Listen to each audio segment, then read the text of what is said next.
Welcome to the part 2 on the process to become a jail officer 1 in the Bureau of Jail Management Penology.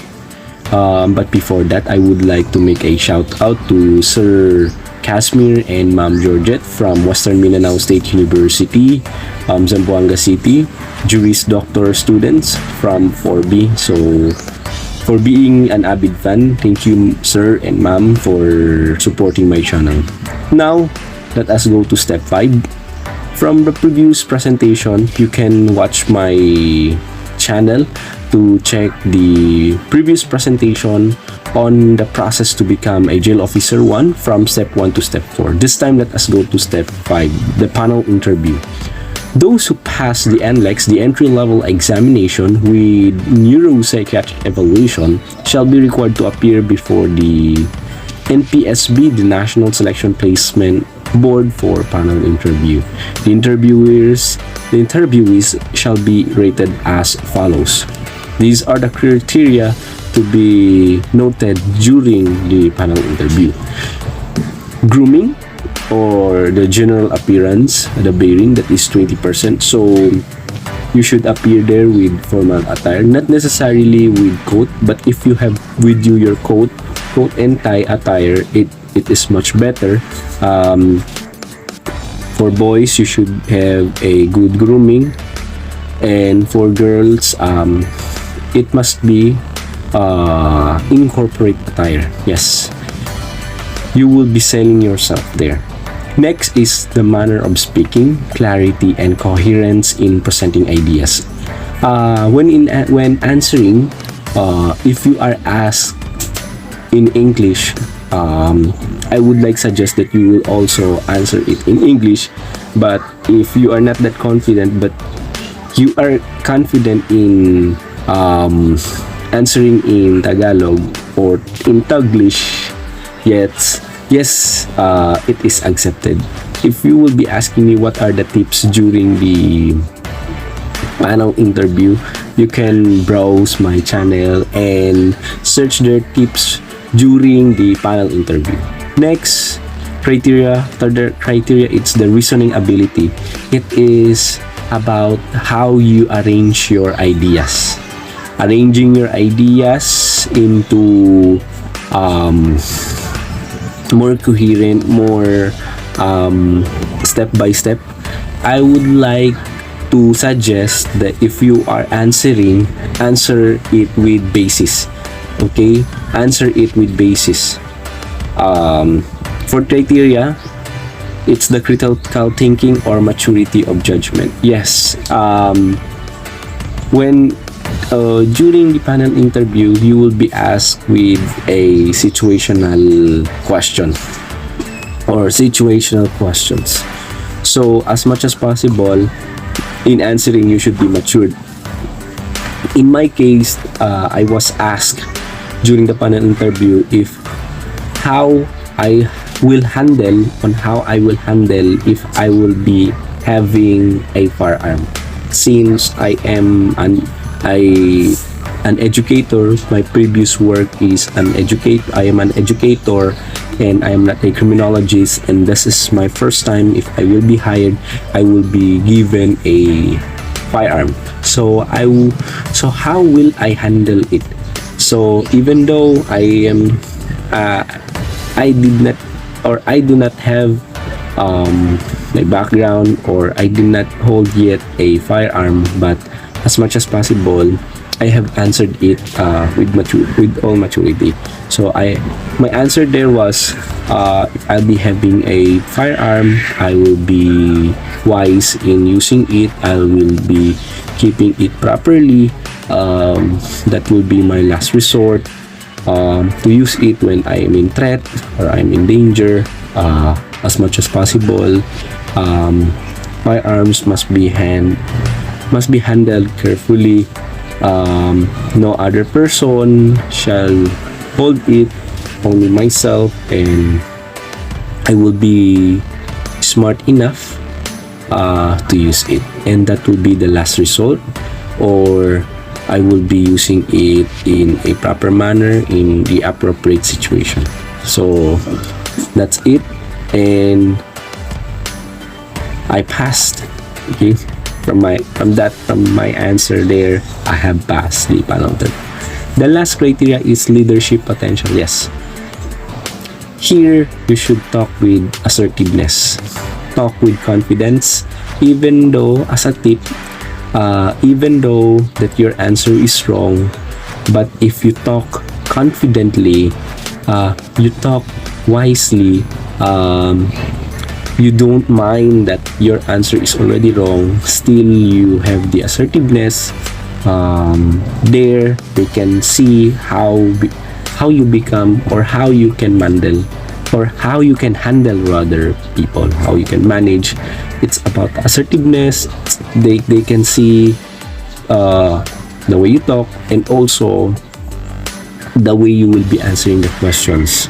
So all of these are related to each other. You will just only be asked 1 to 2 questions, but they will be seeing how you talk.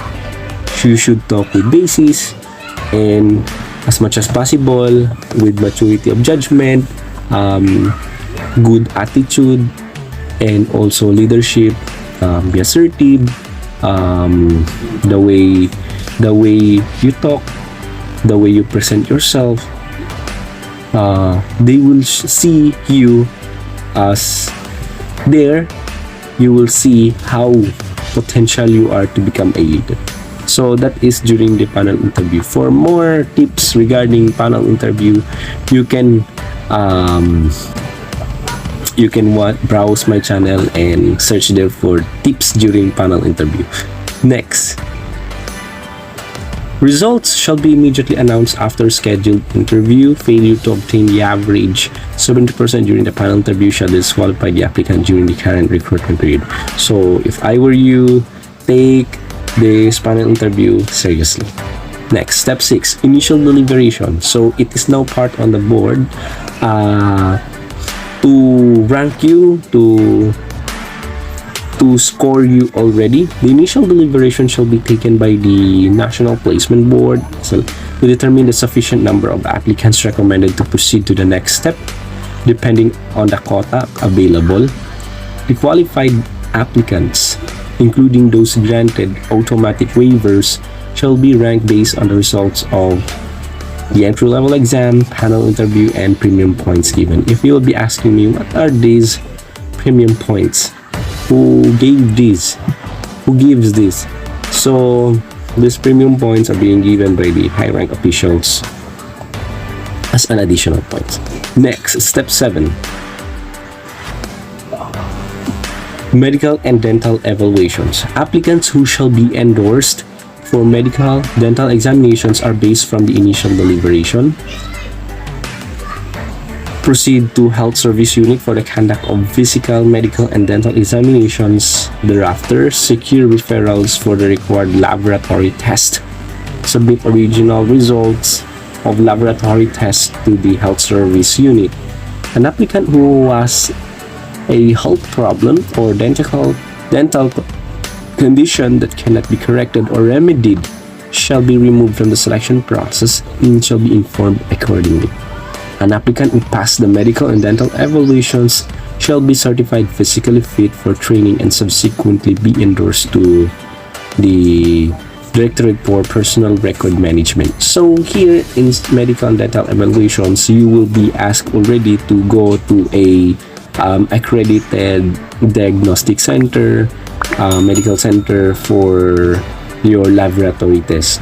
In our case, we were instructed to go to the certain medical center to have our laboratory test, and the original results were forwarded already by that center to the BJMP. We do not anymore hold the original copy of it. They are the one already to forward it to the BJMP. So as much as possible, have already checked yourself before undergoing the process of application.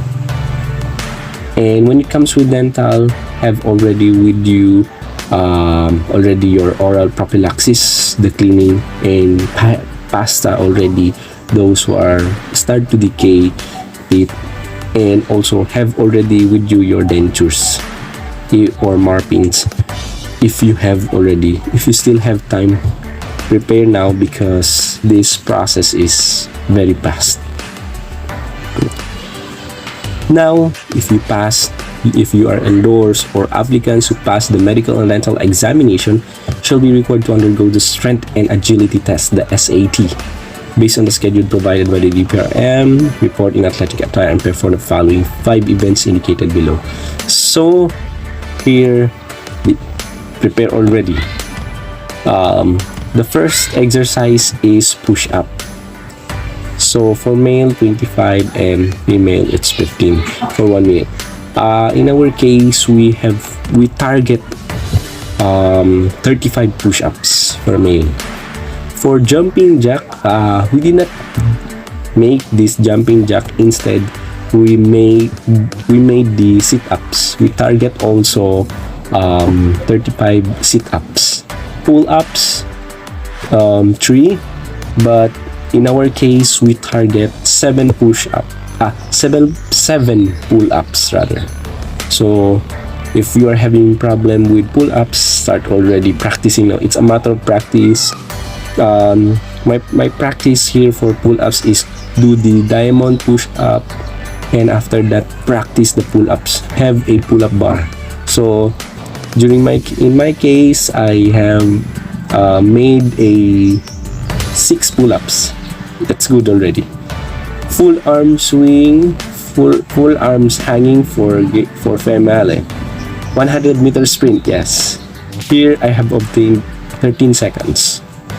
For 1 kilometer run, we made 2 kilometer run.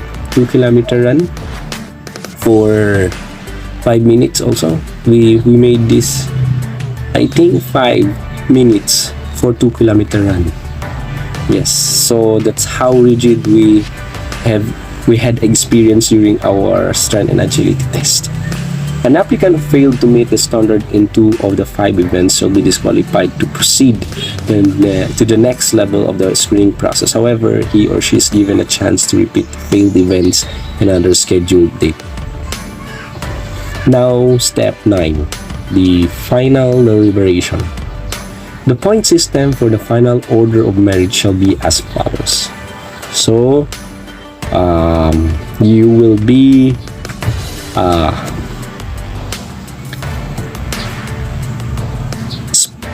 scored by the points earned from entry-level examination, that is 60%.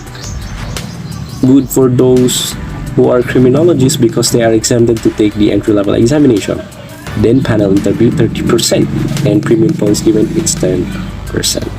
The National Placement Selection Board shall have a final deliberation on the list of applicants that will be recommended to the Chief BJMP for appointment as Jail Officer 1. So, congratulations. In our case, the final list was released on June 30, and we are instructed to report for oath taking on July 1. So, as much as possible, if the final list was released already on that day, buy already the different things needed for the oath taking. Okay. Step 10, submission of required documents. Yes, if you are already after oath taking, you are being asked already to have with you the submission of required documents. That is already for NHQ, the National Headquarters. For applicants who will be appointed as Jail Officer 1 in National Headquarters, kindly submit at least 3 folders properly tabbed and labeled containing the following. Yes, in this case, I'll be showing you. So here I have already a copy for folder for BJMP. This is for BJMP copy pertinent documents for jail officer 1 application, BJMP copy, and then your name. You are an applicant. So here, table of contents. First page must be your table of contents. After that, all the contents must be in tabbing. So in my case, I have placed a cut band paper to separate it from the other page, and I have placed it here as A. I labeled it with A, B, C, D, and so on and so forth to separate my PDS. Regarding your PDS, your personal data sheet, it must be handwritten. Use black ball pen. I preferred to use black ball pen in filling up my personal data sheet. Have with you your picture, passport size, white background, and paste it already.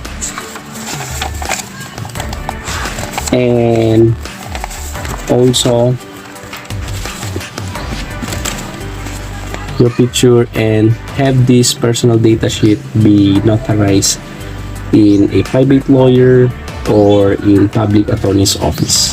So if you will be asking me how many sets of PDS that we will be having, I prefer that you should have at least 5 sets of personal data sheet for future purposes. Okay. So again,